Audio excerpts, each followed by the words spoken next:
नियम्यारभतेऽर्जुन कर्मेन्द्रियकर्मयोगम् तत्तसा विशिष्यते। और हे अर्जुन, जो पुरुष मन से इंद्रियों को वश में करके अनासक्त हुआ कर्मेंद्रियों से कर्मयोग का आचरण करता है, वह श्रेष्ठ है।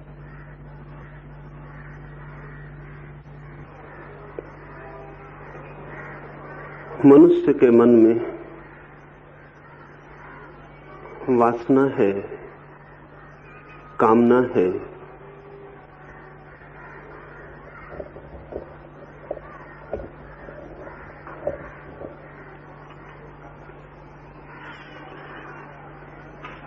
उस कामना का परिणाम सिवाय दुख के और कुछ भी नहीं। उस वासना से सिवाय विषाद के, फ्रस्ट्रेशन के और कभी कुछ मिलता नहीं। लगता है मिलेगा सुख, मिलता है सदा दुख। लगता है मिलेगी शांति, मिलती है सदा अशांति। लगता है उपलब्ध होगी स्वतंत्रता, लेकिन आदमी और भी गहरे बंधन में बंधता चला जाता। कामना मनुष्य का दुख है, तृष्णा मनुष्य की पीड़ा है। निश्चित ही वासना से उठे बिना, वासना के पार हुए बिना कोई व्यक्ति कभी आनंद को उपलब्ध नहीं हुआ है। पर इस वासना से ऊपर उठने के लिए दो काम किए जा सकते हैं, क्योंकि इस वासना के दो हिस्से हैं। एक तो वासना से भरा हुआ चित्त है, मन है, और एक वासना के उपयोग में आने वाली इंद्रियां हैं। जो आदमी ऊपर से पकड़ेगा उसे इंद्रियां पकड़ में आती हैं और वो इंद्रियों की शत्रुता में पड़ जाता है।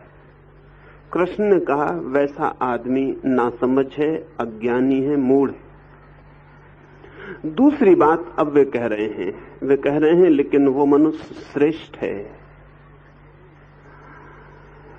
जो मन को ही रूपांतरित करके इंद्रियों को वश में कर लेता है।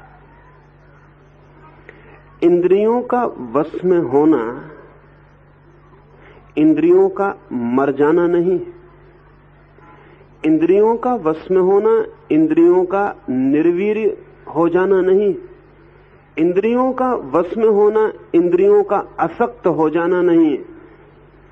क्योंकि असक्त को वश में भी किया तो क्या वश किया, निर्बल को जीत भी लिया तो क्या जीता।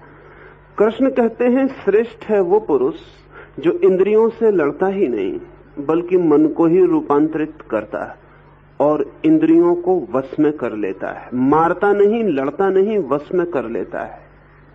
निश्चित ही लड़ने की कला बिल्कुल ही नासमझी से भरी है। कहना चाहिए कला नहीं है, कला का धोखा है। वश में करने की कला बहुत ही भिन्न है।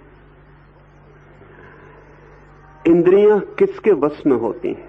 साधारणता तो हम प्रतीत होता है कि इंद्रियों के वश में हैं। इस बात को ठीक से समझ लेना जरूरी है। साधारणता तो ऐसा प्रतीत होता है कि हम इंद्रियों के गुलाम हैं। साधारणता तो जिंदगी ऐसी ही है जहां इंद्रियां आगे चलती मालूम पड़ती और हम पीछे चलते मालूम पड़ते हैं। जब मैं कह रहा हूं इंद्रियां आगे चलती मालूम पड़ती तो उसका मतलब है कि वासनाएं आगे चलती मालूम पड़ती। वासनाएं हमें दिखाई नहीं पड़ती जब तक कि वे इंद्रियों में प्रविष्ट ना हो जाएं। वासनाएं तब तक अदृश्य होती हैं जब तक इंद्रियों पर हावी ना हो जाएं। इसलिए हमें तो इंद्रियां ही दिखाई पड़ती हैं। वासनाओं का जो सूक्ष्मतम रूप है अतीन्द्रिय, वो हमें दिखाई नहीं पड़ता। आपके मन में कोई भी वासना उठे तो वासना दिखाई नहीं पड़ती जब तक उस वासना से संबंधित इंद्रिय आविष्ट न हो जाए। अगर आपके मन में किसी को छूने की वासना उठी है तो तब तक उसका स्पष्ट बोध नहीं होता जब तक छूने के लिए शरीर आतुर न हो जाए, जब तक वासना शरीर नहीं लेती, आकार नहीं लेती, जब तक वासना इंद्रियों में गति नहीं बन जाती, तब तक हमें पता नहीं चलता। इसलिए बहुत बार ऐसा होता है कि क्रोध का हमें तभी पता चलता है जब हम कर चुके होते हैं। काम का हमें तभी पता होता है जब वासना हम पर आविष्ट हो गई होती है, हम पजेस्ट हो गए होते हैं, तभी पता चलता है। और शायद तब तक लौटना मुश्किल हो गया होता है, तब तक शायद वापसी असंभव हो गई होती। वासना हमारे आगे चलती है और हम छाया की तरह पीछे चलते हैं। मनुष्य की गुलामी यही है, और जो मनुष्य ऐसी गुलामी में है उसे कृष्ण कहेंगे वो निकृष्ट है, उसे अभी मनुष्य कहे जाने का हक नहीं। मनुष्य का हक उसे है जिसकी वासनाएं उसके पीछे चलती हैं। लेकिन इधर फ्राइड के बाद सारी दुनिया को यह समझाया गया है कि वासनाएं कभी पीछे चल ही नहीं सकती, वासनाएं आगे ही चलेंगी। और यह भी समझाया गया है कि वासनाओं को वश में किया ही नहीं जा सकता, आदमी को ही वासना के वश में रहना होगा। और यह भी समझाया गया है कि विल पावर या संकल्प की शक्ति की जितनी बातें हैं वो सब झूठी, आदमी के पास कोई संकल्प नहीं। इसके परिणाम ये हुए हैं कि आदमी ने इंद्रियों की गुलामी को परिपूर्ण रूप से स्वीकार कर लिया है। आदमी राजी हो गया है कि हम तो वासनाओं के गुलाम रहेंगे ही, और जब गुलाम ही रहना है तो फिर ठीक तरह से, पूरी तरह से ही गुलाम हो जाना उचित है, जब मालिक होने का कोई उपाय ही नहीं।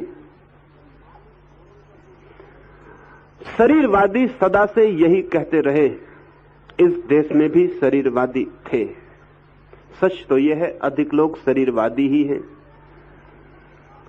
अधिक लोग चारवाक से सहमत ही हैं, अधिक लोग मार्क्स से सहमत ही हैं, अधिक लोग फ्रायड से सहमत ही हैं, अधिक लोग इस बात से राजी ही हैं कि हम शरीर से ज्यादा कुछ भी नहीं हैं। इसलिए शरीर की मांग ही हमारी जिंदगी और शरीर की वासना ही हमारी आत्मा है।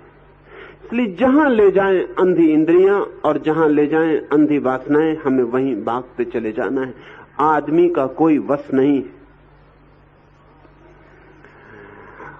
ये बात अगर एक बार कोई मानने को राजी हो जाए तो वो सदा के लिए अपनी आत्मा खो देता है, क्योंकि आत्मा पैदा ही तब होती है जब वासना पीछे हो और स्वयं का होना आगे हो।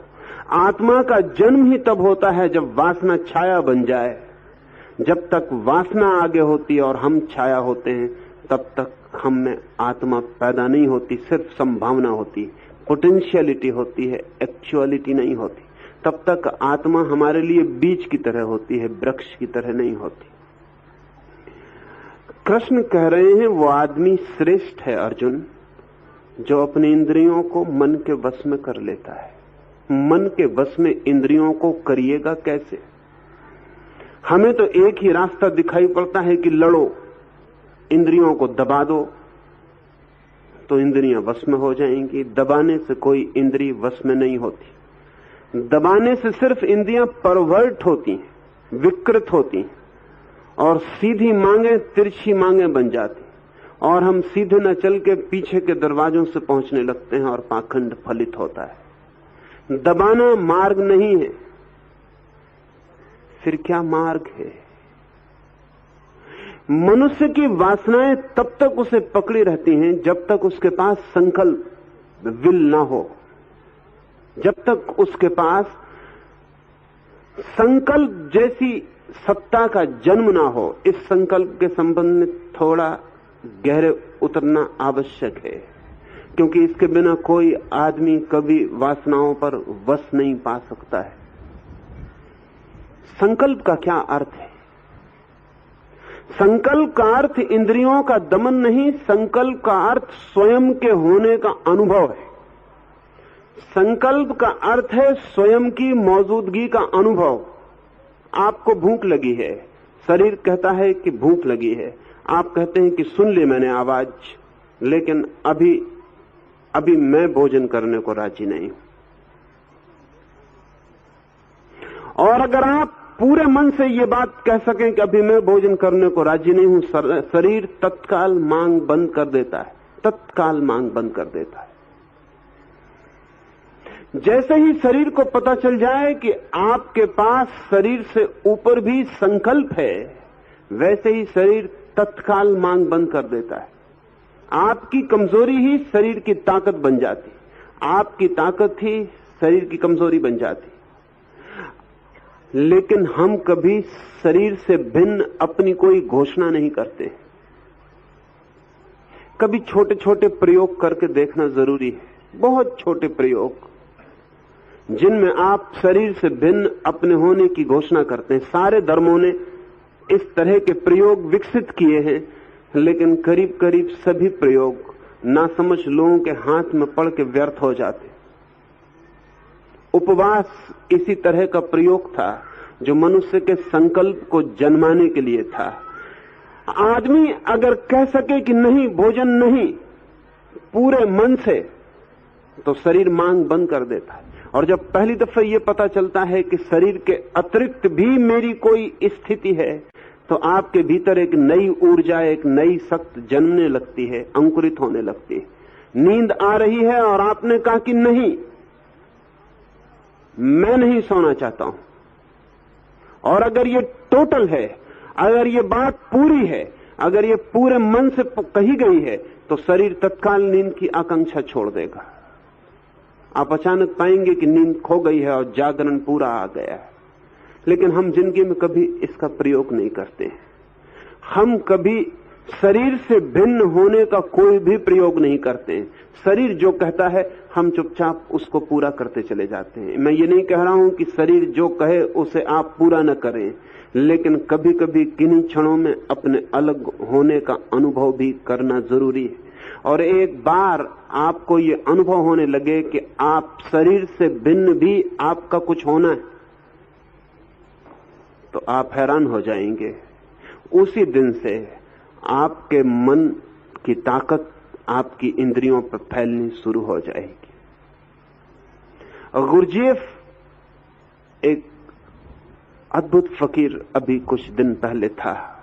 जैसे मैंने पिछली चर्चा में आपसे कहा कि अगर इस युग में हम सांख्य का कोई ठीक व्यक्तित्व खोजना चाहें तो कृष्णमूर्ति हैं, और अगर हम योग का कोई ठीक व्यक्तित्व खोजना चाहें तो वो जॉर्ज गुरजीएफ है। गुरजीएफ एक छोटा सा प्रयोग अपने साधकों को कराता था, बहुत छोटा। कभी आप भी करें तो बहुत हैरान होंगे और आपको पता चलेगा कि संकल्प का अनुभव क्या है। उस प्रयोग को वो कहता था स्टॉप एक्सरसाइज।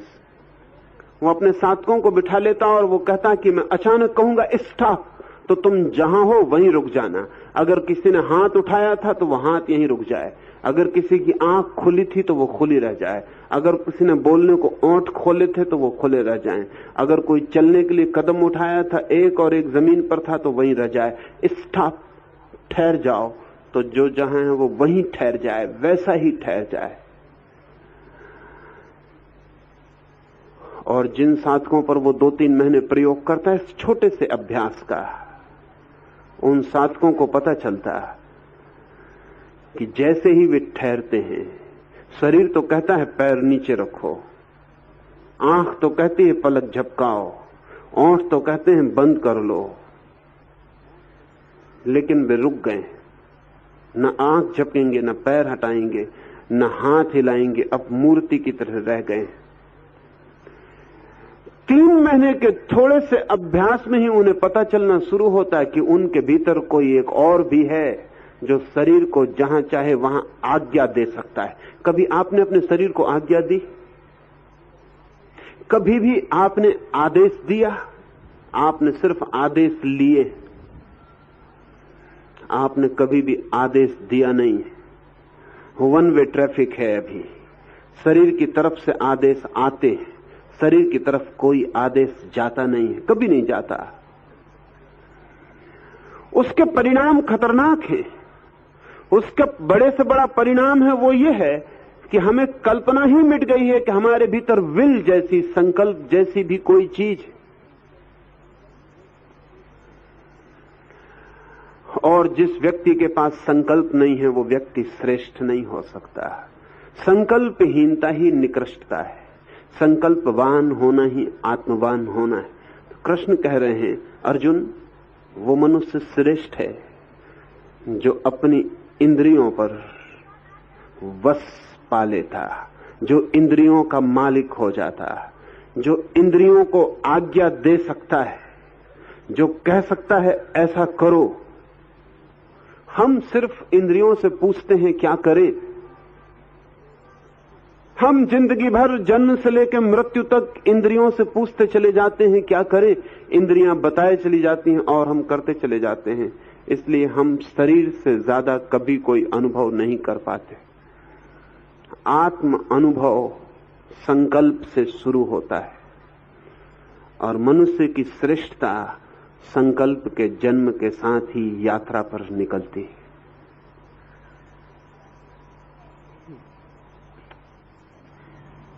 आचार्य जी, कृष्ण यहाँ मन से इंद्रियों को वश में करने को कह रहे हैं, लेकिन आप तो मन को ही विसर्जित करने को कहते हैं। ये कैसी बात है?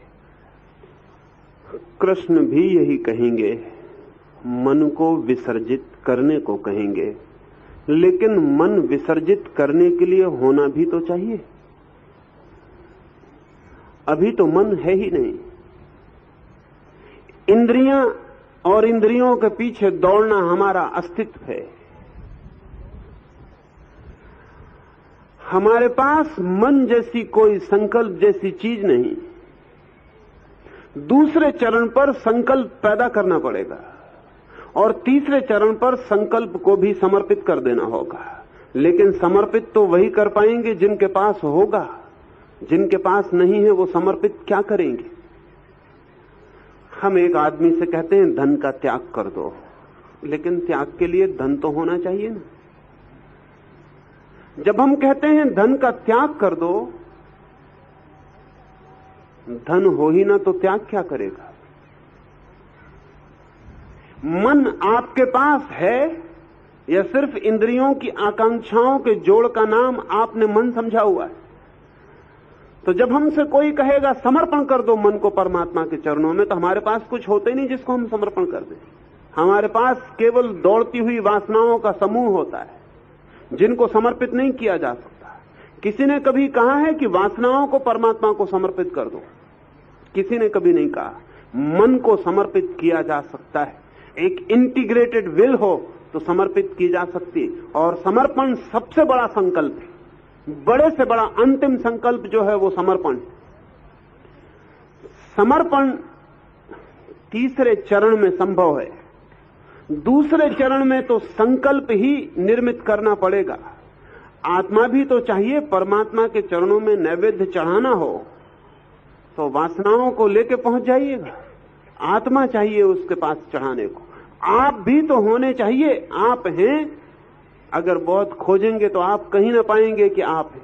आप पाएंगे कि ये इच्छा है, वो इच्छा है, ये वासना है, वो वासना है। आप कहां हैं? डेविड ह्यूम ने अपने संस्मरणों में लिखा है कि मैंने डेल्फी के मंदिर पर लिखा हुआ वचन पढ़ा, नो थायसेल्फ, अपने को जानो। और तब से मैं अपने भीतर जाके कोशिश करता हूं कि अपने को जानूं, लेकिन मैं तो स्वयं को कहीं मिलता ही नहीं हूं।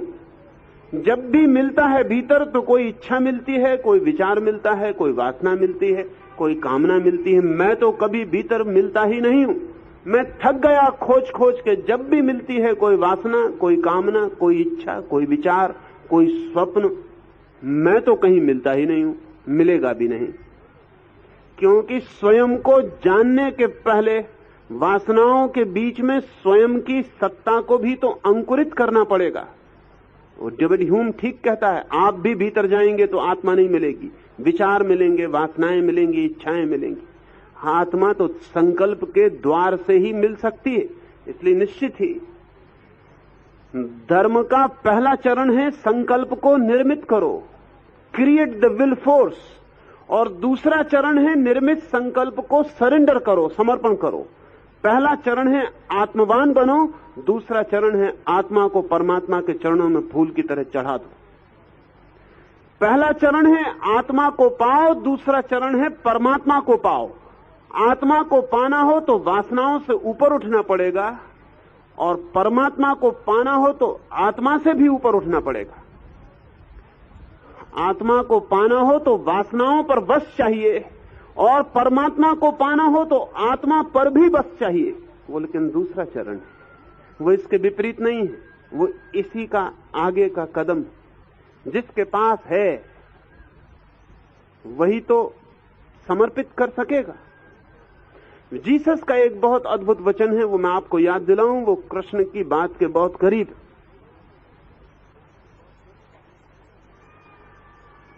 जीसस ने कहा है, जो अपने को बचाएगा वो अपने को खो देगा, और जो अपने को खो देगा वो अपने को बचा लेगा। लेकिन खोने या बचाने के पहले होना भी तो चाहिए। आप हैं, गुरजीएफ के पास कोई जाता था और पूछता था कि मैं स्वयं को जानना चाहता हूं, तो वो गुरजीएफ कहता था, आप हो, आर यू। आप भी चौंकेंगे अगर आप जाएं ऐसे आदमी के पास, वो पूछे आप हो, तो आप कहेंगे हूं तो। लेकिन आपका होना सिर्फ एक जोड़ है। आप में से सारी वासनाएं निकाल ली जाएं और सारी इच्छाएं और सारे विचार, तो आप एकदम खो जाएंगे शून्य की भांति। आपके पास ऐसा कोई संकल्प नहीं है जो विचार के पार हो, वासना से अलग हो, इच्छाओं से भिन्न हो। आपके पास आत्मा का कोई भी अनुभव नहीं है। आप सिर्फ एक जोड़, एक अकुमुलेशन, एक संग्रह। इस संग्रह को कहां समर्पित करिएगा? कौन समर्पित करेगा? समर्पित करने वाला भी भीतर नहीं है। इसलिए कृष्ण अर्जुन से कह रहे हैं, पहले तू श्रेष्ठ बन। श्रेष्ठ बनने का अर्थ, पहले तू आत्मवान बन, पहले तू मनस्वी हो, पहले तू संकल्प को उपलब्ध हो। फिर पीछे वो कहेंगे कृष्ण अर्जुन से, सब छोड़ दे और शरण में आ जा। लेकिन छोड़ तो वही सकता है सब जिसके पास संकल्प हो। लेकिन जो जरा सा कुछ भी नहीं छोड़ सकता, वो सब कैसे छोड़ सकेगा? जो एक पैसा नहीं छोड़ सकता, वो स्वयं को कैसे छोड़ सकेगा? जो एक मकान नहीं छोड़ सकता, वो स्वयं की आत्मा को कैसे छोड़ सकेगा? स्वयं को छोड़ने के पहले स्वयं का परिपूर्ण शक्ति से होना जरूरी है। इसलिए संकल्प धर्मों की पहली साधना है, समर्पण अंतिम साधना है। कहें कि धर्म के दो ही कदम हैं। पहले कदम का नाम संकल्प, विल, और दूसरे कदम का नाम समर्पण, सरेंडर। इन दो कदमों में यात्रा पूरी हो जाती है। जो संकल्प पे रुक जाएंगे उनको आत्मा का पता चलेगा, लेकिन परमात्मा का कोई पता नहीं चलेगा। जो वासना पर ही रुक जाएंगे उनको वासना का पता चलेगा, आत्मा का कोई पता नहीं चलेगा। लेकिन जो आत्मा को भी समर्पित कर देंगे उन्हें परमात्मा का पता चलता है। वो अंतिम घटना है, वो अल्टीमेट है, वो चरम परम अनुभूति है। पर उसके लिए कृष्ण अर्जुन को आबा सा से शुरू कर रहे हैं। वो उससे कह रहे हैं, पहले तू संकल्पवान बन। फिर पीछे जब देखेंगे कि उसके भीतर संकल्प पैदा हुआ है, तो वो उससे कहेंगे, अब तू सब छोड़ दे, सर्वधर्मान परित्यज्य मामेकम शरणम व्रज। अब तू सब छोड़ और मेरी शरण में आ जा। लेकिन शरण में कमजोर लोग कभी नहीं आ सकते। ये सुन के आपको कठिनाई होगी। आमतौर से कमजोर लोग शरण में जाते हैं। कमजोर आदमी कभी शरण में नहीं जा सकता। कमजोर आदमी के पास इतनी शक्ति ही नहीं होती कि दूसरे के चरणों में अपने को पूरा समर्पित कर दे। समर्पण बड़ी से बड़ी शक्ति है, बहुत कठिन, बहुत आर्डुअस। आसान बात मत समझ लेना आप समर्पण। आमतौर से लोग समझते हैं कि हम कमजोर हैं, हम तो समर्पण में ही भगवान को पालेंगे। लेकिन कमजोर समर्पण कर नहीं सकता। कमजोर इतना कमजोर होता है, कमजोर होता ही नहीं, समर्पण करेगा किसका? हाँ, वो सिर चरणों में रख देता है, स्वयं को रखना बिल्कुल और बात है। सिर रखना बच्चे भी रख सकते हैं, स्वयं को चरणों में रखना और ही बात है। स्वयं को चरणों में रखने की एक घटना किरगार्ड ने ईसाइयत में एक कहानी है कि एक व्यक्ति को परमात्मा ने कहा कि तू अपने इकलौते बेटे को आके और मेरे मंदिर में गर्दन काट के चढ़ा दे। ऐसी उसे आवाज आई कि वो जाए और अपने बेटे को मंदिर में काट के चढ़ा दे। वो उठा, उसने अपने बेटे को लिया और मंदिर में पहुंच गया। उसने तलवार पर धार रखी, बेटे की गर्दन मंदिर में रखी, तलवार उठाई और गर्दन काटने को था, तब आवाज आई कि बस रुक जा, मैं तो सिर्फ यही जानना चाहता था कि तू समर्पण की बातें करता है, लेकिन समर्पण के योग शक्ति तुझ में है?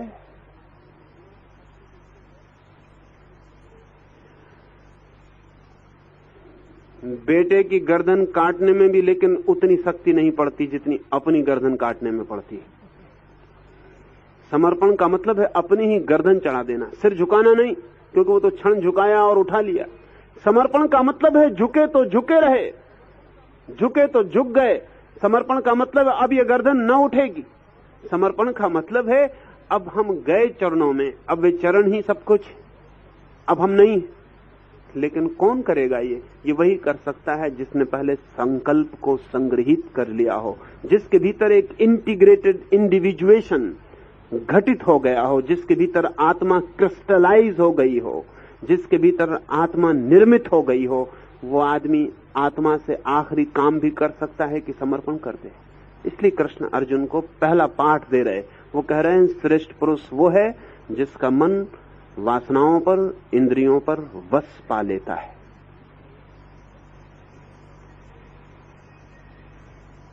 नियतं कुरु कर्म त्वं कर्म ज्यायो ह्यकर्मणः शरीर यात्रापि च ते न प्रसिद्धयेत् कर्मणः।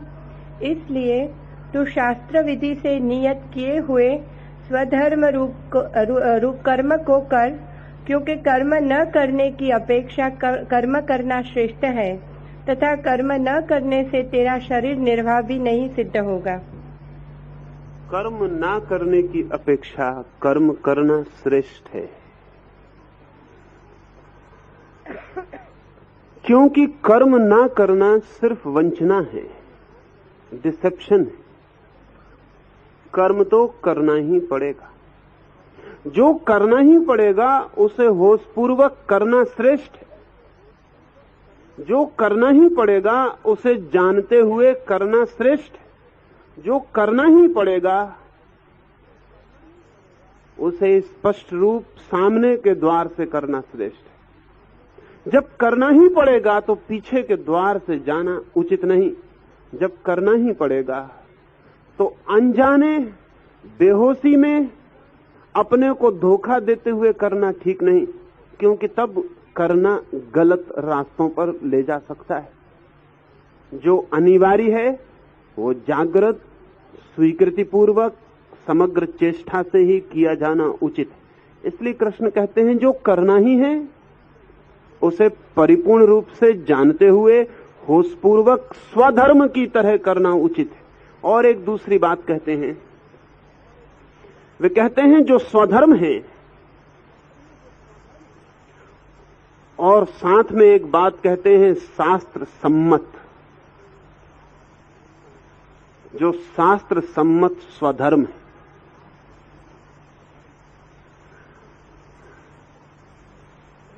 शास्त्र का अर्थ है किताब नहीं,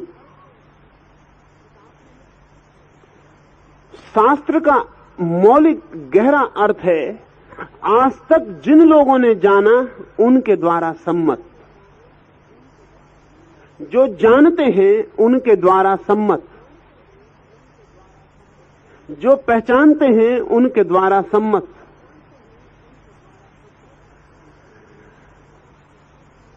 एक लंबी यात्रा है मनुष्य की चेतना की, उसमें हम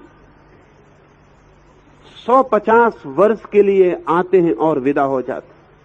आदमी आता है, विदा हो जाता है, आदमियत चलती चली जाती। आदमी के अनुभव हैं करोड़ों वर्ष के, सार है अनुभव का।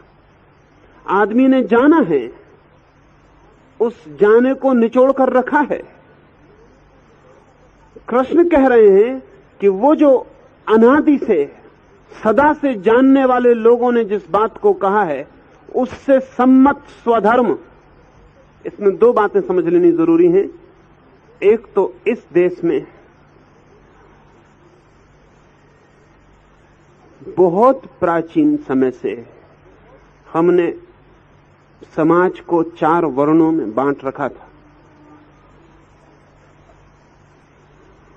अर्जुन उसमें क्षत्रिय वर्ण से आता है। जन्म से ही हमने समाज को 4 हिस्सों में बांट रखा था। कोई हायरार्की नहीं थी, कोई ऊंचा नीचा नहीं था, सिर्फ गुण विभाजन था। वर्टिकल नहीं, हॉरिजॉन्टल। 2 तरह के विभाजन होते हैं। एक तो क्षैतिजिक विभाजन होता है कि मैं यहां मंच पर बैठा हूं, मेरे बगल में एक और आदमी बैठा है और मेरे पीछे एक और आदमी बैठा है। हम तीनों एक ही तल पर बैठे हैं, लेकिन फिर भी 3 है। विभाजन हॉरिजॉन्टल है। एक विभाजन होता है कि मैं एक सीढ़ी पे खड़ा हूं, दूसरा उससे ऊंची सीढ़ी पे खड़ा है, तीसरा उससे ऊंची सीढ़ी पे खड़ा है, तब भी विभाजन होता है। तब विभाजन वर्टिकल है। भारत में जो वर्ण का प्राथमिक विभाजन था, हॉरिजॉन्टल था। उसमें शूद्र, ब्राह्मण, वैश्य, क्षत्रिय एक दूसरे के ऊपर नीचे हायरार्की में बटे हुए नहीं थे। समाज पर एक ही भूमि पर खड़े हुए 4 विभाजन थे। बाद में हॉरिजॉन्टल विभाजन वर्टिकल हो गया, ऊपर नीचे हो गया। जिस दिन से ऊपर नीचे हुआ, उस दिन से वर्ण की जो कीमती आधारशिला थी वो गिर गई, और वर्ण का सिद्धांत और वर्ण का मनस्शास्त्र शोषण का आधार बन गया। लेकिन कृष्ण के समय तक ये बात घटित ना हुई थी। इसलिए कृष्ण कहते हैं कि जो तेरा स्वधर्म है, जिस वर्ण में तू जन्मा है और जिस वर्ण में तू बड़ा हुआ है और जिस वर्ण की तूने शिक्षा पाई है और जिस वर्ण की तेरी तैयारी है और जिस वर्ण से तेरा हड्डी, खून, मांस, तेरा मन, तेरे संस्कार, तेरी पूरी कंडीशनिंग हुई है, उस वर्ण को छोड़कर भागने से उस वर्ण के काम को करना ही श्रेयस्कर है। क्यों? अनेक कारण हैं। 2-3 गहरे कारणों पर ख्याल कर लेना जरूरी। एक तो प्रत्येक व्यक्ति की अनंत संभावनाएं, लेकिन उन अनंत संभावनाओं में से एक ही संभावना वास्तविक बन सकती है। सभी संभावनाएं वास्तविक नहीं बन सकती। एक व्यक्ति जब जन्मता है तो उसके जीवन की बहुत यात्राएं हो सकती हैं, लेकिन अंततः एक ही यात्रा पर उसे जाना पड़ता है। जीवन की वास्तविकता हमेशा 1 डायमेंशनल होती है, एक आयामी होती है, और जीवन की पोटेंशियलिटी मल्टी डायमेंशनल होती है। जीवन की संभावना अनंत आयामी होती है। हम एक बच्चे को डॉक्टर भी बना सकते हैं, वकील भी बना सकते हैं, इंजीनियर भी बना सकते हैं। हम एक बच्चे को बहुत बहुत रूपों में ढाल सकते हैं। बच्चे में बहुत लोच है, वो अनंत आयामों में जाने की संभावना रखता है, लेकिन जाएगा एक ही आयाम में। हम उसे अनंत आयामों में ले जा नहीं सकते, और अगर ले जाएंगे तो हम सिर्फ उसको विक्षिप्त कर देंगे, पागल कर देंगे। आज विज्ञान इस बात को स्वीकार करता है। वो कहता है प्रत्येक व्यक्ति के जानने की क्षमता अनंत है, लेकिन जब भी कोई व्यक्ति जानने जाएगा तो स्पेशलाइजेशन हो जाएगा। अगर एक व्यक्ति जानने निकलेगा तो वो डॉक्टर ही हो पाएगा। अब तो पूरा डॉक्टर होना मुश्किल है, क्योंकि डॉक्टर की भी बहुत शाखाएं। वो कान का डॉक्टर होगा कि आंख का डॉक्टर होगा कि हृदय का डॉक्टर होगा कि मस्तिष्क का डॉक्टर होगा, ये भी शाखाएं। मैंने तो एक मजाक भी सुनी है कि आज से 50 साल बाद एक औरत एक डॉक्टर के दरवाजे पर अंदर प्रवेश हुई है और उसने कहा कि मेरी आंख में बड़ी तकलीफ है। डॉक्टर उसे भीतर ले गया और फिर पूछा कि कौन सी आंख में, बाईं या दाईं, क्योंकि मैं सिर्फ दाईं आंख का डॉक्टर, बाईं आंख का डॉक्टर पड़ोस में। असल में एक आंख भी इतना बड़ा फेनोमेना है, एक छोटी सी आंख इतनी बड़ी घटना है कि उसे एक आदमी पूरी जिंदगी जानना चाहे तो भी पूरा नहीं जान सकता है। इसलिए स्पेशलाइजेशन हो जाएगा, इसलिए विशेषज्ञ पैदा होगा ही, उससे बचा नहीं जा सकता। आज पश्चिम में जिस तरह विशेषज्ञ ज्ञान के पैदा हुए हैं कि एक आदमी गणित को तो गणित को ही जानता है, फिजिक्स के संबंध में वो उतना ही नासमझ है जितना नासमझ कोई और आदमी, और जो आदमी फिजिक्स को जानता है वो केमिस्ट्री के संबंध में उतना ही अज्ञानी है जितना गांव का कोई किसान। प्रत्येक व्यक्ति की जानने की एक सीमा है और उस सीमा में उसको यात्रा करनी पड़ती, और रोज सीमा नैरो होती चली जाएगी, सक्रिय होती चली जाएगी। जैसे आज पश्चिम में विज्ञान स्पेशलाइज्ड हुआ, ऐसे ही भारत में हजारों साल पहले हमने 4 व्यक्तित्वों को स्पेशलाइज कर दिया था। हमने कहा था जब कुछ लोग छत्री ही होना चाहते हैं तो उचित है कि उन्हें बचपन से ही छत्री होने का मौका मिले। हमने सोचा कि जब कुछ लोग ब्राह्मण ही हो सकते हैं और छत्री नहीं हो सकते तो उचित है कि उन्हें बचपन के पहले क्षण से ही ब्राह्मण की हवा मिले, ब्राह्मण का वातावरण मिले, उनका एक क्षण भी व्यर्थ ना जाए। इसमें एक और गहरी बात आपसे कह दूं जो कि साधारणतः आपके ख्याल में नहीं होगी, और वो ये है कि जब हमने ये बिल्कुल तय कर दिया कि जन्म से ही कोई व्यक्ति ब्राह्मण हो जाएगा और कोई व्यक्ति क्षत्रिय हो जाएगा, तब भी हमने ये उपाय रखा था कि कभी अपवाद हो तो हम व्यक्तियों को दूसरे वर्णों में प्रवेश दे सकते थे, लेकिन वो एक्सेप्शन की बात थी, वो नियम नहीं था, वो नियम की जरूरत ना थी। कभी कभी ऐसा होता था कि कोई विश्वामित्र वर्ण बदल लेता था, लेकिन वो अपवाद था, वो नियम नहीं था। साधारणतः जो व्यक्ति जिस दिशा में दीक्षित होता था, जिस दिशा में निर्मित होता था, साधारणतः उसी दिशा में आनंदित होता था, उसी दिशा में यात्रा करता था। कृष्ण भी अर्जुन को कह सकते थे कि तू वर्ण बदल ले, लेकिन कृष्ण बहुत भली भांति अर्जुन को जानते हैं, वो क्षत्रिय होने के अतिरिक्त कुछ और हो नहीं सकता। उसका रोआ रोआ क्षत्रिय का है, उसकी श्वास श्वास क्षत्रिय की। सच तो यह है कि अर्जुन जैसा क्षत्रिय फिर दोबारा हम पैदा नहीं कर पाए। इसके स्वधर्म के बदलने का कोई उपाय नहीं, इसका व्यक्तित्व वन डायमेंशनल हो गया है।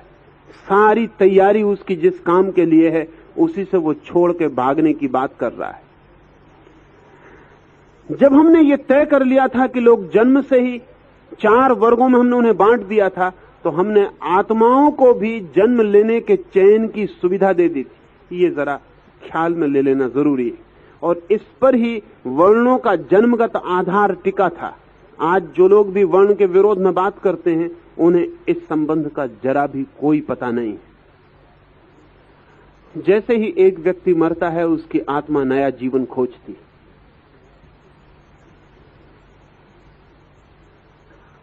नया जीवन, पिछले जन्मों ने उसने जो कुछ किया है, सोचा है, पिछले जन्म में वो जो कुछ बना है, पिछले जन्म में उसकी जो जो निर्मिति हुई है, उसके आधार पर वो नया गर्भ खोजता है। वर्ण की व्यवस्था ने उसे गर्भ खोजने में आत्माओं को बड़ी सुविधा बना दी थी। एक ब्राह्मण मरते ही ब्राह्मण गर्भ को खोज पाता था। वो सरल था, वो इतना कठिन नहीं रह गई थी बात, वो बहुत आसान बात हो गई थी। वो उतनी ही आसान बात थी जैसे हमने दरवाजों पर आंख के स्पेशलिस्ट की तख्ती लगा रखी, तो बीमार को खोजने में आसानी है। हमने हृदय की जांच करने वाले डॉक्टर की तख्ती लगा रखी, बीमार को खोजने में आसानी है। ठीक हमने आत्मा को भी उसके अपने इंट्रोवर्ट या एक्सट्रोवर्ट होने की जो भी सुविधा और संभावना है, उसके अनुसार गर्भ खोजने के लिए सील लगा रखी। इसलिए आमतौर से यह होता था कि ब्राह्मण अनंत अनंत जन्मों तक ब्राह्मण के गर्भ में प्रवेश कर जाता था, क्षत्रिय अनंत जन्मों तक क्षत्रिय का गर्भ खोज लेता था। इसके परिणाम बहुत कीमती थे। इसका मतलब यह हुआ कि हम एक जन्म में ही स्पेशलाइजेशन नहीं देते थे, हम अनंत जन्मों की श्रृंखला में स्पेशलाइजेशन दे देते थे। अगर किसी दिन यह हो सके कि आइंस्टीन फिर एक ऐसे बाप के घर में पैदा हो जाए जो फिजिसिस्ट हो, अगर यह संभव हो सके कि आइंस्टीन फिर एक ऐसे मां को मिल जाए जो गणितज्ञ हो, अगर यह संभव हो सके कि आइंस्टीन फिर नए जन्म के साथ ही जहां उसका पिछला जन्म समाप्त हुआ था वहां से उसे जो उसने विकसित किया था उसको विकास करने का मौका मिल जाए, तो हम दुनिया में बहुत बहुत विकास करने में संभावना पैदा कर पाएंगे। लेकिन आइंस्टीन को फिर नया गर्भ खोजना पड़ेगा। हो सकता है वो एक घर में पैदा हो जो दुकानदार का घर है, और तब उसकी पिछले जन्म की यात्रा और नई यात्रा में बहुत व्याघात पड़ जाएगा। ये आज हमारी कल्पना में भी आना मुश्किल है कि अनेक जन्मों की श्रृंखला में भी व्यक्ति को हमने चैनलाइज करने की कोशिश की थी। इसलिए कृष्ण कहते हैं कि शास्त्र सम्मत वो जो अनंत अनंत दिनों से अनंत अनंत लोगों के द्वारा जाना हुआ विज्ञान है, तो तेरी आत्मा आज ही कोई क्षत्रिय हो ऐसा भी नहीं है। क्षत्रिय होना तेरा बहुत जन्मों का स्वधर्म है, उसे लेके तू पैदा हुआ है। आज तू अचानक उससे मुकरने की बात करेगा तो तू सिर्फ एक असफलता बन जाएगा, एक विषाद, एक फ्रस्ट्रेशन, तेरी जिंदगी एक भटकाव हो जाएगी। लेकिन तेरी जिंदगी अनुभव की उस चरम सीमा को, उस पीक एक्सपीरियंस को नहीं पा सकती जो तू क्षत्रिय होकर ही पा सकता है। वर्ण के संबंध में जब भी लोग वर्ण के विरोध में या पक्ष में बोलते हैं, उन्हें कोई भी अंदाज नहीं कि वर्ण के पीछे अनंत जन्मों का विज्ञान, ध्यान इस बात का कि हम व्यक्ति की आत्मा को दिशा दे सकें, वो अपने योग गर्भ खोज सके, अपने स्वधर्म के अनुकूल घर खोज सके। आज धीरे धीरे कंफ्यूजन पैदा हुआ है। आज धीरे धीरे सारी व्यवस्था टूट गई क्योंकि सारा विज्ञान खो गया। और आज हालत यह है कि आत्माओं को निर्णय करना अत्यंत कठिन होता चला जाता है कि वो कहां जन्म लें, और जहां भी जन्म लें वहां से उनकी पिछली यात्रा का तारतम्य ठीक से जुड़ेगा या नहीं जुड़ेगा, ये बिल्कुल संयोगिक हो गई है बात। इसको हमने वैज्ञानिक विधि बनाई थी। ऐसे तो नदियां भी बहती हैं, लेकिन जब विज्ञान विकसित होता है तो हम नहर पैदा कर लेते हैं। नदियां भी बहती हैं, लेकिन नहर सुयोजित बहती है। वर्ण की व्यवस्था आत्माओं के लिए नहर का काम करती थी। वर्ण की व्यवस्था जिस दिन टूट गई, उस दिन से आत्माएं नदियों की तरह बह रही। अब उनकी कोई यात्रा का सुसम्मत मार्ग नहीं है। इसलिए कृष्ण कहते हैं शास्त्र सम्मत।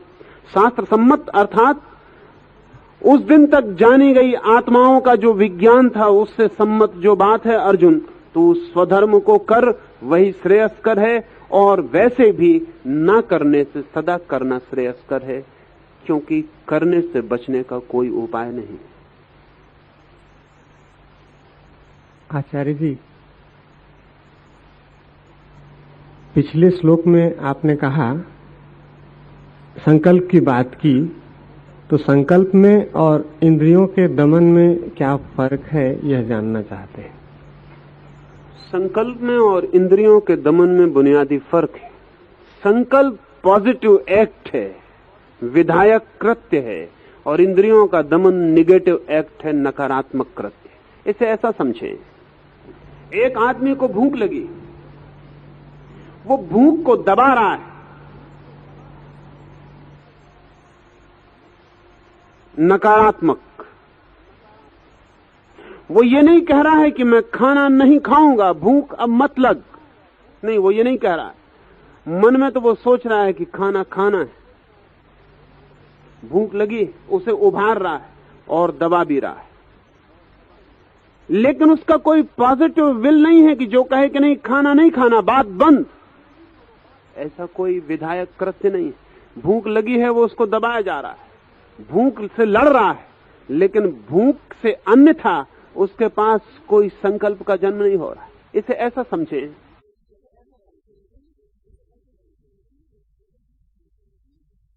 एक आदमी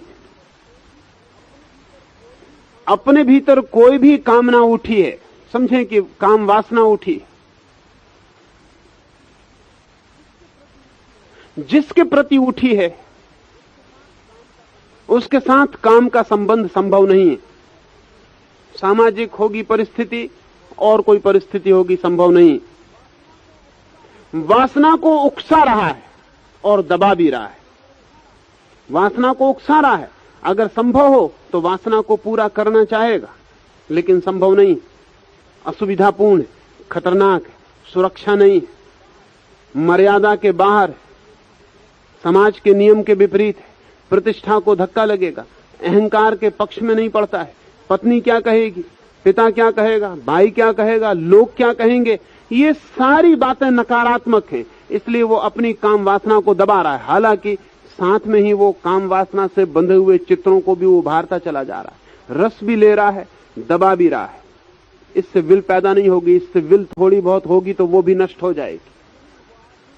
नहीं, वो आदमी न इससे फिक्र कर रहा है कि कौन क्या कहेगा, ना वो फिक्र कर रहा है पत्नी क्या कहेगी, पति क्या कहेगा, भाई क्या कहेगा, समाज क्या कहेगा, ये कोई सवाल नहीं है। वो आदमी ये कह रहा है कि मेरे भीतर ऐसी कोई वासना उठाए जिसमें मेरा वश न हो तो ये गलत है। कोई और डर नहीं,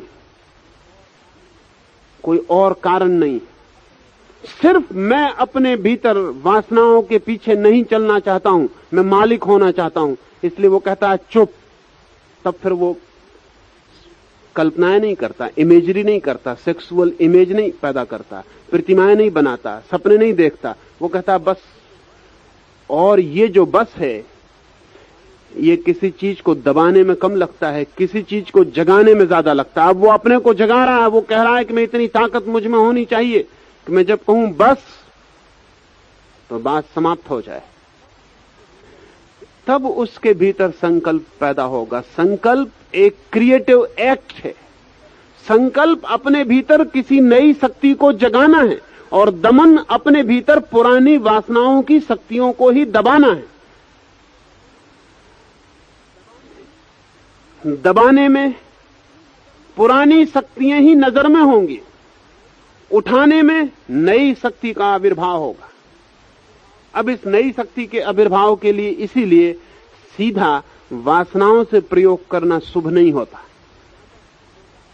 ज्यादा शुभ होता है और तरह की चीजों से करना। जैसे कि आप सर्दी चल रही है और आप सर्दी में बैठे और आप अपने भीतर उस शक्ति को जगा रहे हैं जो इस सर्दी को झेलेगी लेकिन भागेगी नहीं।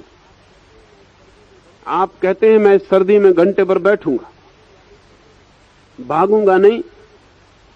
अब इसमें कोई समाज का डर नहीं है, कोई सामाजिक नियम नैतिकता नहीं है, कोई बात नहीं है। आप कहते हैं मैं भागूंगा नहीं, 1 घंटे में सर्दी को झेलने की तैयारी रख के बैठा हूं और देखूंगा कि मेरे भीतर कोई शक्ति जगती है जो सर्दी को घंटे भर झेल पाए। आप कुछ दबा नहीं रहे, आप कुछ जगा रहे हैं। तिब्बत में तो एक पूरा प्रयोग ही है जिसको वो हीट योग कहते हैं, जिसको संकल्प से गर्मी पैदा करना कहते हैं। और लहासा यूनिवर्सिटी में प्रत्येक विद्यार्थी को परीक्षा के साथ वो प्रयोग में से भी गुजरना पड़ता था। वो परीक्षा भी बड़ी अजीब थी। सर्द बर्फ से भरी रात में विद्यार्थियों को नग्न खड़ा रहना पड़ेगा और उनके शरीर से पसीना चूना चाहिए, तब वो परीक्षा उत्तीर्ण हो सकेंगे। न केवल पसीना, क्योंकि पसीना तो सबसे चू जाएगा, वो तो प्रयोग है कि अगर संकल्प पूर्वक आप कहें कि सर्दी नहीं है और गर्मी है तो शरीर पसीना छोड़ता है। हिप्नोसिस में किसी को भी छूट जाता है। अगर किसी को बेहोश कर दें, सम्मोहित कर दें और कहें कि तेज धूप पड़ रही है और गर्मी सख्त है, तो उस आदमी के माथे से शरीर से पसीना बहना शुरू हो जाए।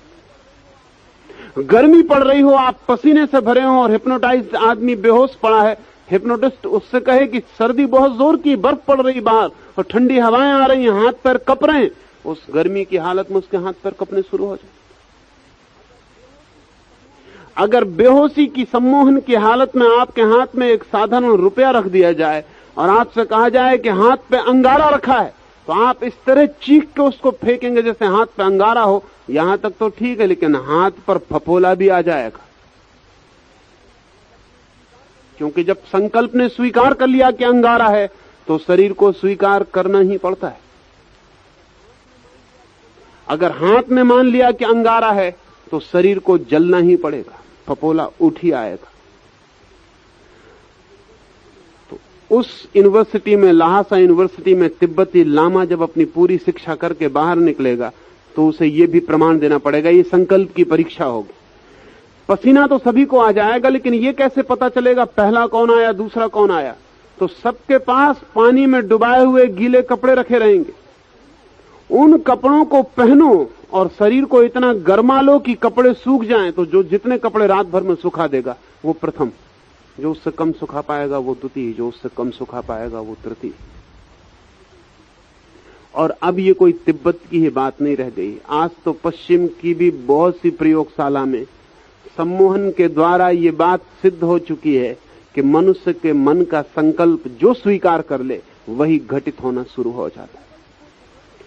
संकल्प को जगाएं, तब आपको वासनाओं से लड़ना न पड़ेगा। वासनाओं को दबाना ही इसलिए पड़ता है कि संकल्प पास में नहीं है। संकल्प पास में होगा तो दबाना नहीं पड़ेगा। बर्ट्रैंड रसल ने कहीं अपने एक संस्मरण में लिखा है, बर्ट्रैंड रसल तो काफी जिंदा रहा ना, बहुत, एक सदी के करीब जिंदा रहा, तो उसने दुनिया बहुत रंगों में देखी। उसने लिखा है कि अब जब मैं ऑक्सफोर्ड जाता हूं या कैम्ब्रिज जाता हूं तो बड़ा माइक से शोरगुल मचाना पड़ता है कि चुप हो जाओ, चुप हो जाओ, उपकुलपति आ रहे हैं, वाइस चांसलर आ रहे हैं, चुप हो जाओ, फिर भी कोई चुप नहीं होता। और जब शुरू में यूनिवर्सिटी में गया था तो उसने लिखा है, जैसे ही भीड़ चुप होने लगती थी विद्यार्थियों की, हम समझते थे वाइस चांसलर आ रहे हैं। जैसे ही चुप्पी छाने लगती थी वैसे हम समझते थे कि उपकुलपति आ रहे हैं। लोगों का चुप हो जाना बताता था कि गुरु आ रहा है। अब चिल्लाना पड़ता है कि चुप हो जाओ क्योंकि गुरु आ रहे हैं, फिर भी कोई चुप नहीं होता। जब चिल्लाना पड़ेगा तो चुप कौन होगा? जब संकल्प होता है भीतर तो वासनाएं चुप हो जाती हैं। जब संकल्प नहीं होता तो वासनाओं को जबरदस्ती चुप करना पड़ता है। वो संकल्प के अभाव के कारण मुखर है। पुरानी परिभाषा आपसे कहूं, अब साधारणतः हम कहते हैं गुरु के पैर छूने चाहिए। पुरानी परिभाषा और है, वो ये कहती है कि जिसके चरण के पास पहुंच के छूना ही पड़े वो आदमी गुरु है। अब हम कहते हैं पिता को आदर करना चाहिए। पुरानी परिभाषा और है, जिसको आदर दिया ही जाता है वो पिता है। आज नहीं कल हम माताओं को सिखाएंगे कि बच्चों को प्रेम करना ही चाहिए, सिखाएंगे ही, सिखाना ही पड़ेगा। लेकिन बच्चे को जो प्रेम देती है वही मां है, करना चाहिए तो बात ही फिजूल हो गई। संकल्प जब भीतर होता है, पॉजिटिव शक्ति जब भीतर होती है तो वासनाओं को दबाना नहीं पड़ता, इशारा काफी है। इधर संकल्प खड़ा हुआ, उधर वासना विदा हुई। वासना दबानी पड़ती है क्योंकि संकल्प भीतर नहीं। वासनाओं को दबा के संकल्प पैदा नहीं होगा, संकल्प पैदा होगा तो वासनाओं से छुटकारा होता है। और उस संकल्प की दिशा में आपको सिर्फ वासनाओं से मत लड़ते रहें, क्योंकि एक नियम ख्याल में ले लें कि आप जिस चीज से लड़ते हैं उस चीज को आप जरूरत से ज्यादा ध्यान दे देते हैं, और जिसको भी ध्यान मिल जाता है वो मजबूत हो जाता है। वासनाओं के लिए ध्यान भोजन है। अगर कोई आदमी सेक्स से लड़ेगा तो उसका सेक्स बढ़ेगा, कम नहीं होगा, क्योंकि सेक्स पर जितना ध्यान दिया जाएगा उतना ही सेक्स शक्तिशाली होता चला जाता है। ध्यान भोजन है। आपने ध्यान दिया कि और शक्ति पकड़ेगी, नहीं, सेक्स की फिक्र छोड़ें। इसलिए हमने जो शब्द खोजा है वो है ब्रह्मचर्य। ब्रह्मचर्य का मतलब आपने सोचा कभी? उसका मतलब होता है ब्रह्म में चर्या, ब्रह्म में डूबना। हम कहते हैं काम वासना की फिक्र छोड़ो, तुम तो ब्रह्म में डूबने की फिक्र करो। इधर तुम ब्रह्म में डूबोगे, उधर काम वासना विदा होने लगेगी। काम वासना से लड़े कि मुश्किल में पड़े, फिर वो विदा नहीं होगी, फिर वो पीछा करेगी। और एक लॉ ऑफ रिवर्स इफेक्ट का एक नियम है जिसको पीछे पश्चिम में फ्रांस के एक विचारक इमाइल कुए ने खोजा। उसका कहना है विपरीत परिणाम का नियम। आप जो भी करना चाहते हैं, अगर बहुत ज्यादा कोशिश की तो उससे विपरीत परिणाम आ जाता है। जैसे एक नया आदमी साइकिल चलाना सीखता है, 60 फीट चौड़े रास्ते पे साइकिल चलाता है और किनारे पे मील का पत्थर लगा है जरा सी जगह में। नया सिक्खड़ है, एकदम से पत्थर उसको पहले दिखाई पड़ता है। इतना बड़ा रास्ता दिखाई नहीं पड़ता 60 फीट चौड़ा, उसे पत्थर दिखाई पड़ता है कि मरे, अब कहीं ये पत्थर से टकराहट ना हो जाए। और जैसे ही उसकी पत्थर से टकराहट ना हो जाए, ये नेगेटिव ख्याल उसको पकड़ा, रास्ता मिटा और पत्थर ही उसको अब दिखाई पड़ेगा। अब उसकी साइकिल चली पत्थर की तरफ, अब वो घबराया। जितनी साइकिल चली पत्थर की तरफ उतना वो घबराया, उतना उसने ध्यान दिया पत्थर को कि बचना है इस पत्थर से। लेकिन जिससे बचना है उस पर ध्यान देना पड़ेगा, और जिस पर ध्यान देना पड़ेगा उससे बचना मुश्किल। वो जाके टकराएगा। अंधा आदमी भी साइकिल चलाए तो 100 में 1 मौका है पत्थर से टकराने का, क्योंकि रास्ता 60 फीट चौड़ा है। लेकिन ये आंख वाला पत्थर पे पहुंच जाता है एकदम। क्या मामला क्या है? ये पत्थर पे हिप्नोटाइज्ड होकर जाता है, इसको पत्थर से बचना है, बस यही इसकी मुश्किल हो जाती, इसी में उलझ जाता है। और जो चाहता है कि ना हो, चाहने के कारण वही हो जाता है। आपने अगर तय किया कि क्रोध न करेंगे तो आपसे क्रोध जल्दी होने लगेगा। नहीं, आप क्रोध की फिक्र छोड़ें, आप क्षमा करने की फिक्र करें। आप पॉजिटिवली क्षमा की तरफ देखें, क्रोध की फिक्र छोड़ें। आप क्षमा करेंगे इसकी फिक्र करें। आप क्रोध नहीं करेंगे ऐसी नकारात्मक फिक्र मत करें। आप काम वासना से बचेंगे ऐसी नकारात्मक दृष्टि मत लें। आप ब्रह्मचर्य में प्रवेश करेंगे ऐसी विधायक दृष्टि लें। नहीं तो आप लॉ ऑफ रिवर्स इफेक्ट में फंस जाएंगे। अधिक लोग फंसे हुए, इसलिए जो वो कहा चाहते हैं कि ना हो, रोज रोज वही होता है। और जब वही होता है तो संकल्प और कमजोर होता है कि इतना तो चाहा कि ना हो, फिर भी वही हुआ, अब अपने से कुछ भी ना हो सकेगा। संकल्प और कमजोर होता चला जाता है। संकल्प बढ़ता है विधायक मार्ग से, वासनाओं का दबाना नकारात्मक है। ये अंतर है।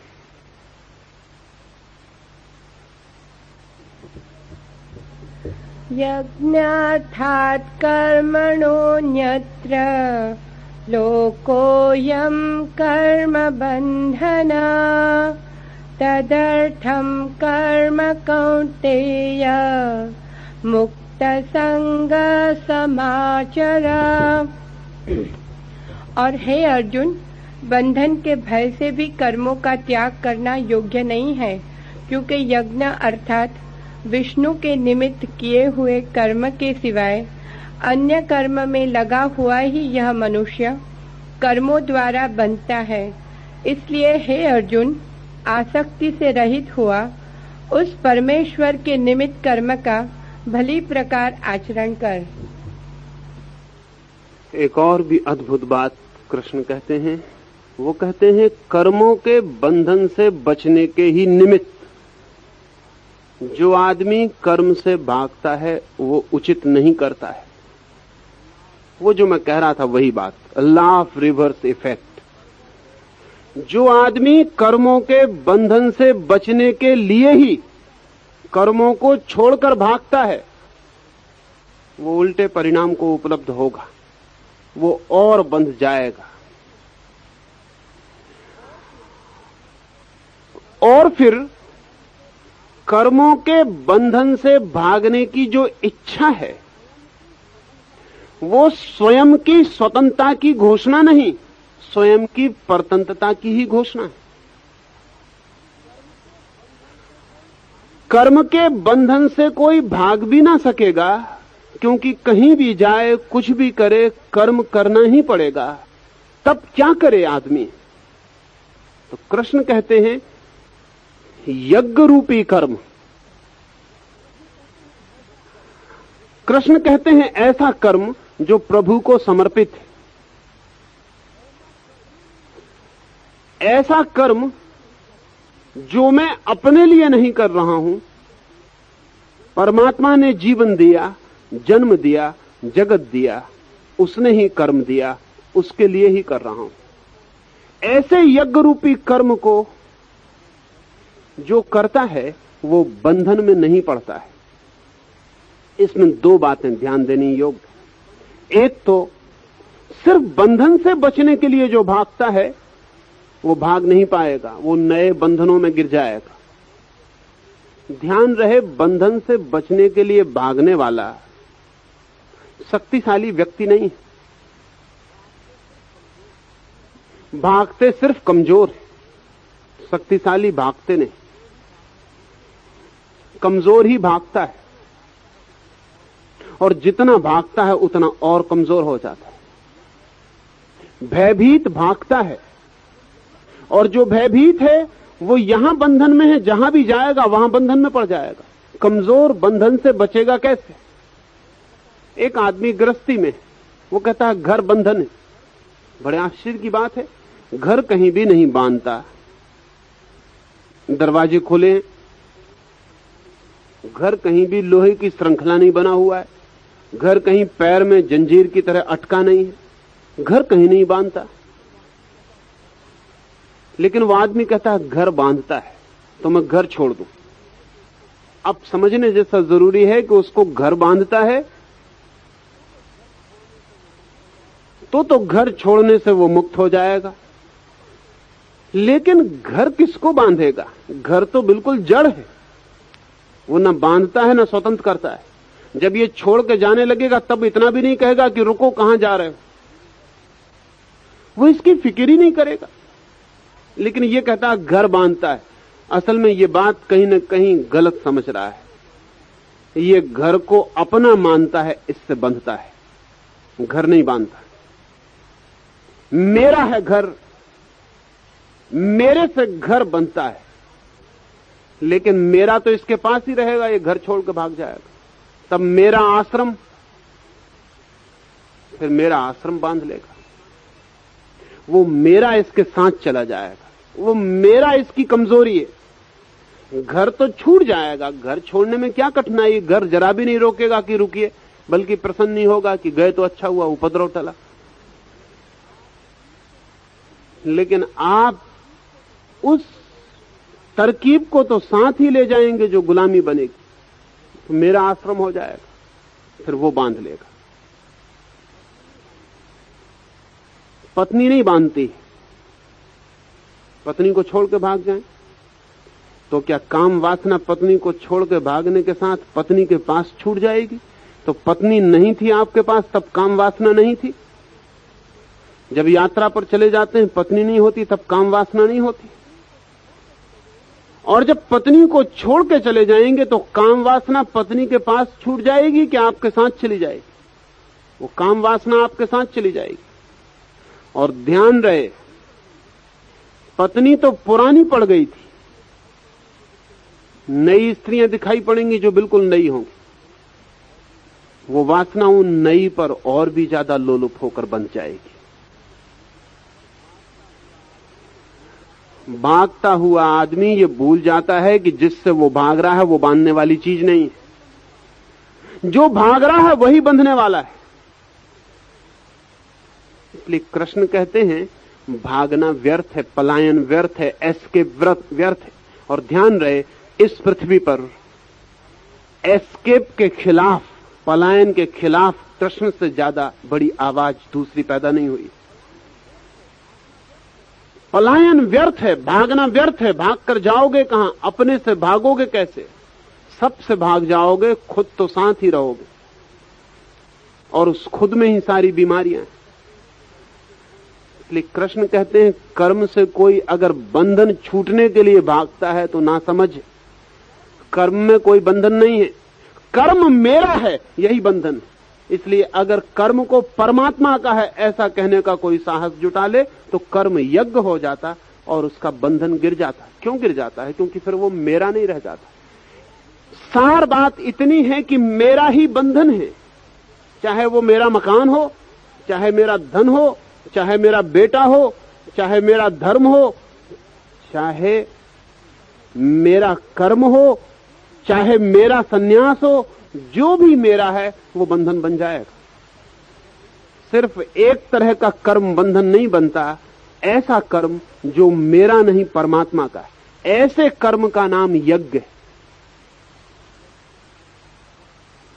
यज्ञ बहुत पारिभाषिक शब्द है, इसका अनुवाद दुनिया की किसी भी भाषा में नहीं हो सकता है।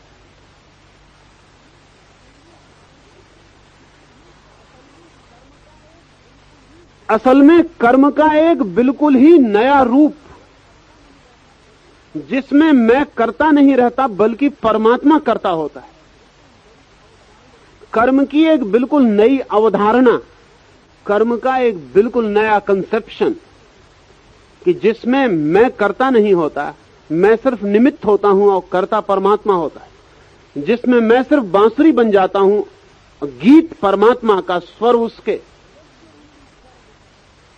यज्ञ रूपी कर्म बंधन नहीं लाता है। इसलिए कृष्ण अर्जुन से कहते हैं तू कर्म से मत भाग, बल्कि कर्म को यज्ञ बना ले। यज्ञ बना ले अर्थात उसको तू परमात्मा को समर्पित कर दे।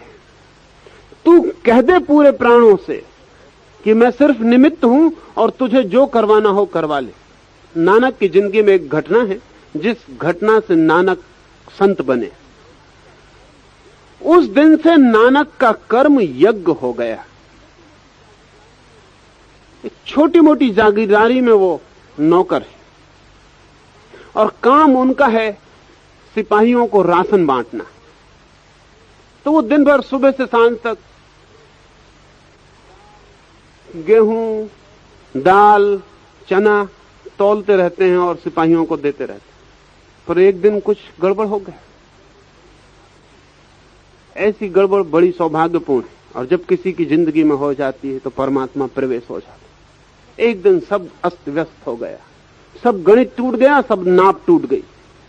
नापने बैठे थे, 1 से गिनती शुरू की, 12 तक सब ठीक चला, लेकिन 13 की जो गिनती आई तो अचानक उन्हें 13 से तेरे का ख्याल आ गया, उसका, परमात्मा का।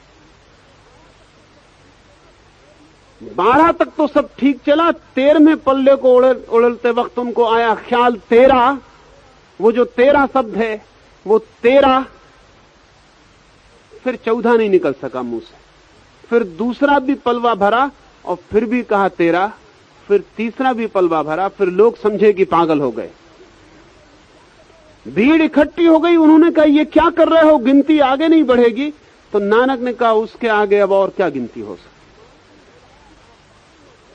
मालिक ने बुलाया, कहा पागल हो गए। नानक ने कहा अब तक पागल था, अब बस इस गिनती के आगे कुछ नहीं, अब सब 13। खैर नौकरी तो छूटी गई, लेकिन बड़ी नौकरी मिल गई, परमात्मा की नौकरी मिल गई। छोटे मोटे मालिक की नौकरी छूटी, परम मालिक की नौकरी मिल गई। और जब भी कोई नानक से पूछता कि तुम्हारी जिंदगी में ये कहां से आई रोशनी, तो वो कहते तेरे से। 13 उस शब्द से ये रोशनी आई। जब भी कोई पूछता कहां से आया ये नृत्य, कहां से आया ये संगीत, कहां से ये उठा नाद, तो वो कहते बस एक दिन स्मरण आ गया कि तू ही है, तेरा ही है, मेरा नहीं।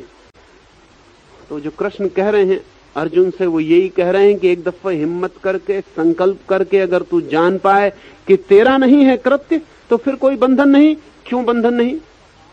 क्योंकि बंधने के लिए भी मैं का भाव चाहिए। बंधेगा कौन? मैं तो चाहिए ही अगर बंधना है। अब ये बड़े मजे की बात है कि मैं अगर नहीं हूं तो बंधेगा कौन, बंधूंगा कैसे? मैं चाहिए बंधने के लिए और मेरा चाहिए बांधने के लिए। ये दो सूत्र ख्याल में ले लें। मैं चाहिए बंधने के लिए और मेरा चाहिए बांधने के लिए। मैं बनेगा कैदी और मेरा बनेगा जंजीर। लेकिन जिस दिन कोई व्यक्ति कह पाता है मैं नहीं तू ही, मेरा नहीं तेरा, उस दिन न तो बंधन बचता है और न बंधने वाला बचता है। ऐसे क्षण में व्यक्ति का जीवन यज्ञ हो जाता है। यज्ञ मुक्ति है। यज्ञ के भाव से किया गया कर्म स्वतंत्रता है।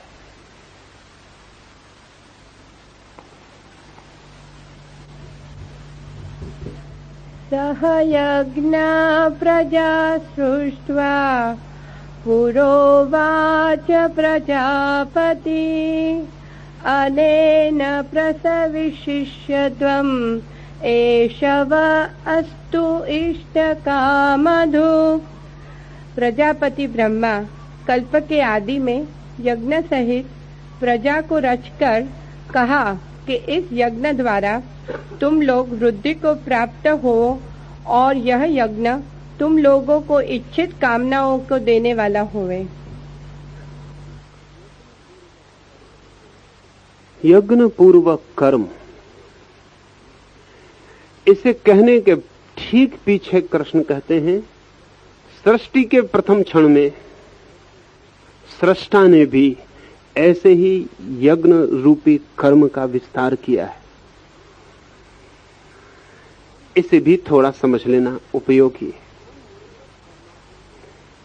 हम निरंतर परमात्मा को सृष्टा कहते हैं।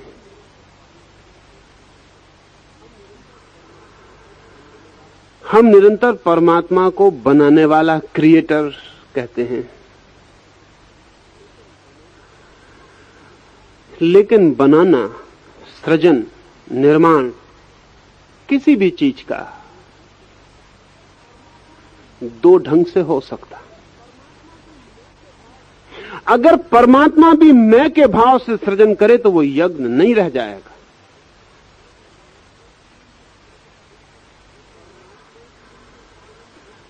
परमात्मा के लिए ये सृजन बिल्कुल ईगोलेस, मैं भाव से रिक्त और शून्य है। कहना चाहिए ये सारी सृष्टि परमात्मा के लिए सहज आविर्भाव है, स्पॉन्टेनियस फ्लावरिंग। मैं सृजन करूं, मैं बनाऊं, ऐसा कहीं कोई भाव नहीं, हो भी नहीं सकता, क्योंकि मैं सिर्फ वहीं पैदा होता है जहां तू की संभावना हो। परमात्मा के लिए कोई भी तू नहीं, अकेला है। इसलिए मैं का कोई भाव परमात्मा में नहीं हो सकता। और जिस दिन हम में भी मैं का कोई भाव नहीं रह जाता, हम परमात्मा के हिस्से हो जाते। ये सारी सृष्टि परमात्मा के भीतर किसी वासना का कारण नहीं है, फल नहीं है। ये सारी सृष्टि कहना चाहिए परमात्मा का स्वभाव है। ऐसे ही जैसे बीज टूट के अंकुर बन जाता, और जैसे अंकुर टूट के वृक्ष बन जाता, और जैसे वृक्ष फूलों से भर जाता, ठीक ऐसे ही परमात्मा के लिए सृष्टि अलग चीज नहीं है, परमात्मा का स्वभाव है। इसलिए मैं निरंतर एक बात कहना पसंद करता हूं कि हम परमात्मा को क्रिएटर कह के थोड़ी सी गलती करते हैं, सृष्टा कहकर थोड़ी सी गलती करते हैं। क्योंकि जब हम परमात्मा को सृष्टा कहते हैं तो हम सृष्टि और सृष्टा को अलग तोड़ देते हैं। ऐसा नहीं है। ज्यादा उचित होगा कि हम परमात्मा को सृष्टा न कह के सृजन की प्रक्रिया कहें। ज्यादा उचित होगा कि हम क्रिएटर न कह के क्रिएटिविटी कहें। ज्यादा उचित होगा कि हम सृष्टि और सृष्टा को दो में न तोड़ें, बल्कि एक में ही रखें। वही है प्रथम दिन, कहने के लिए प्रथम दिन, बात करने के लिए प्रथम दिन। अन्यथा सृष्टि के लिए कोई प्रथम दिन नहीं है और कोई अंतिम दिन नहीं। कृष्ण कह रहे हैं प्रथम दिन जगत का सृष्टा जगत को जो जीवन, गति और सृजन देता, वो भी यज्ञ है। और जिस दिन कोई दूसरा व्यक्ति भी उसी तरह यज्ञ रूपी कर्म में संयुक्त हो जाता, वो भी सृष्टा का हिस्सा हो जाता है, वो भी उसका अंग हो जाता है। मीरा नाचती है।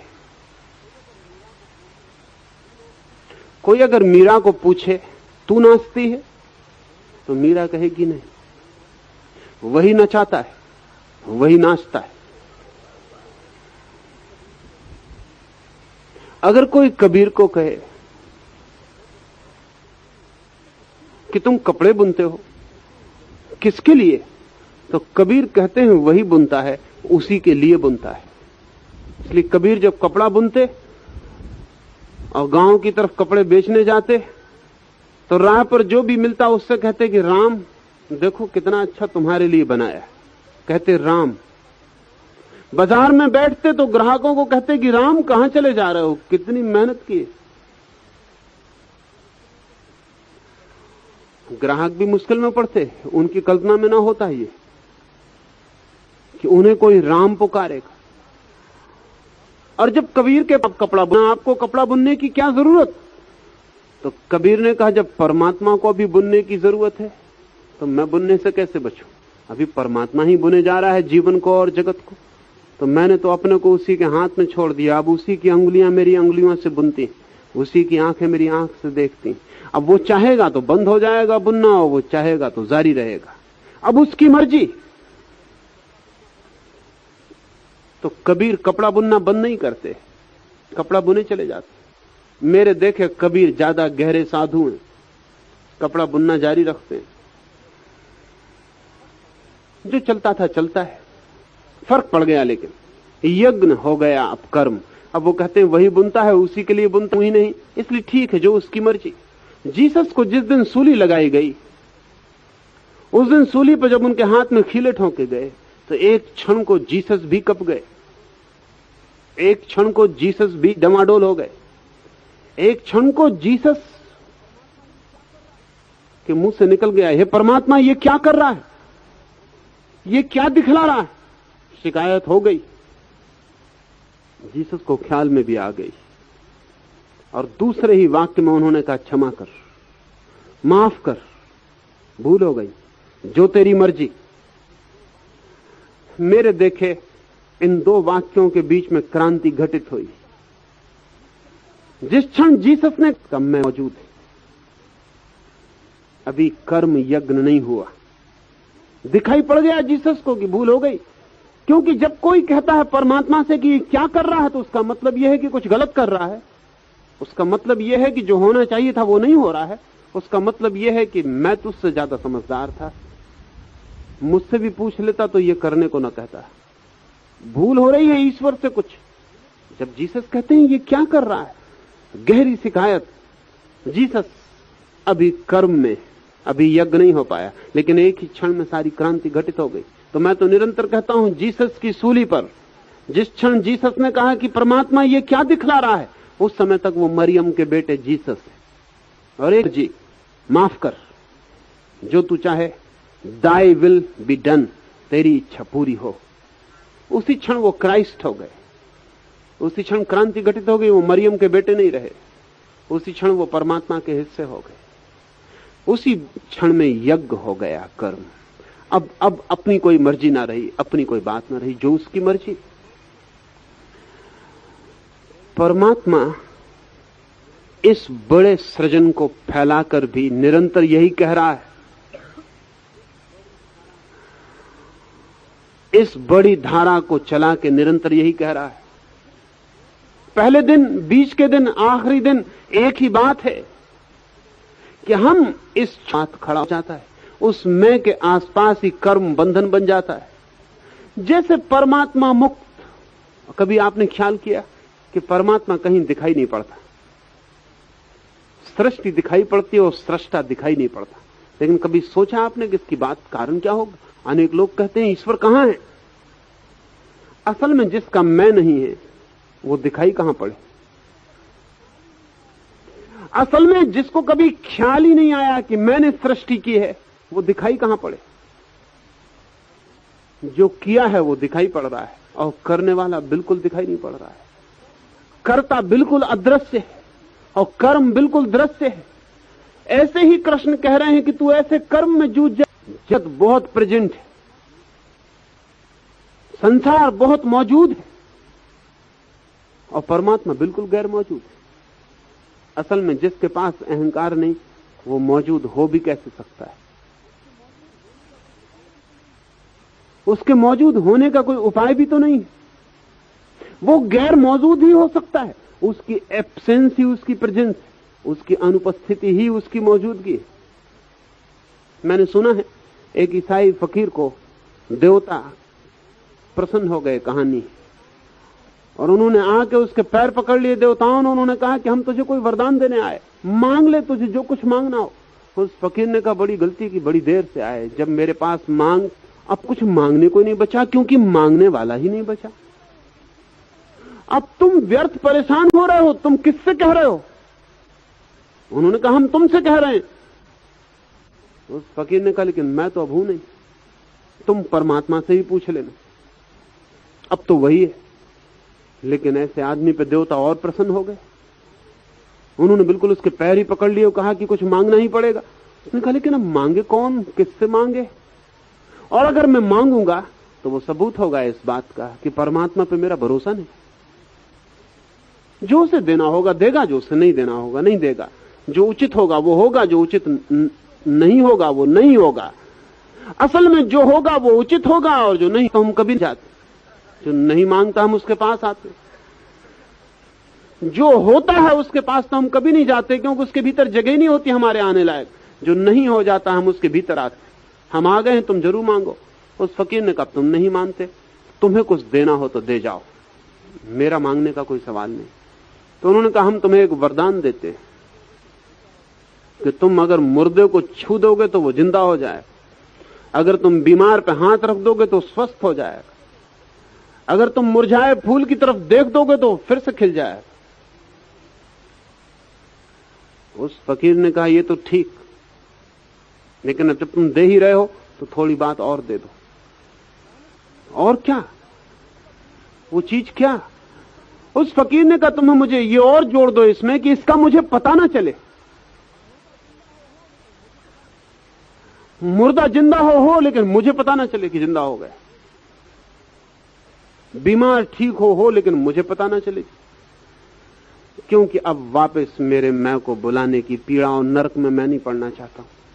अब तुम मुझे क्षमा कर दो। ये वरदान खतरनाक है। जब मुर्दा जिंदा होगा तो मुझे पता ना चल जाए कि मैंने जिंदा किया है। तो तुम ऐसा करो कि ये वरदान मुझे मत दो, मेरी छाया को दे दो। मेरी छाया किसी मुर्दे पे पड़ जाएगी, वो हो जाएगा तो मुझे पता ही नहीं चलेगा। छाया पीछे पड़ेगी, मुर्दा ठीक हो जाएगा, फूल खिल जाएंगे, मुरझाए हुए पौधे ठीक हो नहीं पड़ता। सिर्फ उसकी छाया कभी कभी कहीं कहीं दिखाई पड़ती, सिर्फ उसकी छाया। इतना सारा जगत उसकी छाया से चलता है। कृष्ण अर्जुन से यही कह रहे हैं, तू छाया भर हो जा, इस मैं को जाने दे। तू जी, श्वास ले, कर्म कर, भाग मत।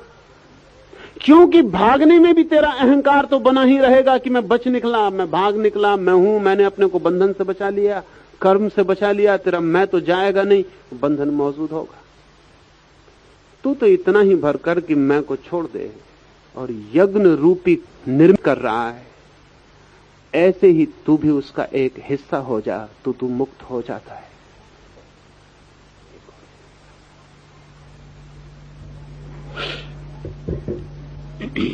देवान् भावयतानेन ते देवा भावयन्तु वा परस्परं भावयन्त श्रेय परमवाप्स्यथ। तथा तुम लोग इस यज्ञ द्वारा देवताओं की उन्नति करो और वे देवता लोग तुम लोगों की उन्नति करें। इस प्रकार आपस में कर्तव्य समझकर परम कल्याण को प्राप्त होोगे। अंतिम श्लोक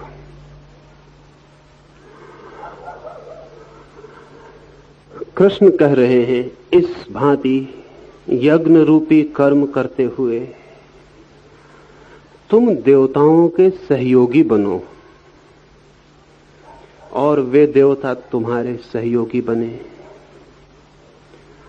इस भांति तुम कर्तव्य को उपलब्ध हो सकते हो। ये देवता शब्द को थोड़ा समझना जरूरी है। इस शब्द से बड़ी भ्रांति हुई है। देवता शब्द बहुत पारिभाषिक शब्द।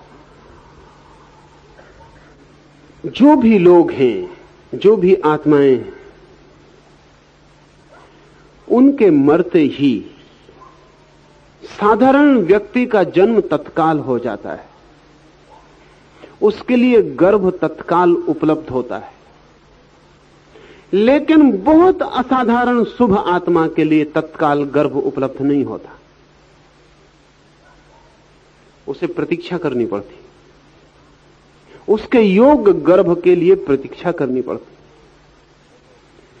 बहुत बुरी आत्मा, बहुत ही पापी आत्मा के लिए भी गर्भ तत्काल उपलब्ध नहीं होता। उसे भी बहुत प्रतीक्षा करनी पड़ती। कभी क्षण का भी फासला होता है, कभी क्षणों का भी नहीं होता। 24 घंटे गर्भ उपलब्ध है। तत्काल आत्मा गर्भ में प्रवेश कर जाती है। लेकिन एक श्रेष्ठ आत्मा नए गर्भ को प्रवेश करने के लिए प्रतीक्षा में रहती है। इस तरह की श्रेष्ठ आत्माओं का नाम देवता है। निकृष्ट आत्माएं भी प्रतीक्षा में होती हैं। इस तरह की आत्माओं का नाम प्रेतात्माएं। वे जो प्रेत हैं, ऐसी आत्माएं जो बुरा करते करते मरी हैं, लेकिन इतना बुरा करते मरी हम, जैसे कोई हिटलर, कोई 1 करोड़ आदमियों की हत्या जिस आदमी के लिए तो गर्भ के लिए बहुत प्रतीक्षा करनी पड़ेगी। लेकिन इसकी आत्मा इस बीच क्या करेगी? इसकी आत्मा इस बीच खाली नहीं बैठी रह सकती। भला आदमी तो कभी खाली भी बैठ जाए, बुरा आदमी बिल्कुल खाली नहीं बैठ सकता। कुछ ना कुछ करने की कोशिश जारी रहेगी।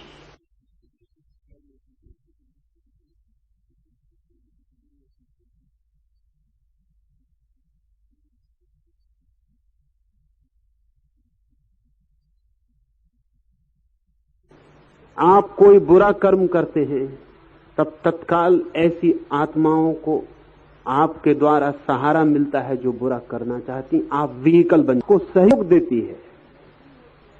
जिसे बुरा करना है लेकिन उसके पास शरीर नहीं,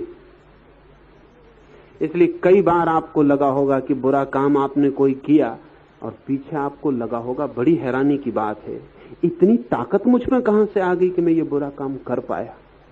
ये अनेक लोगों का अनुभव है।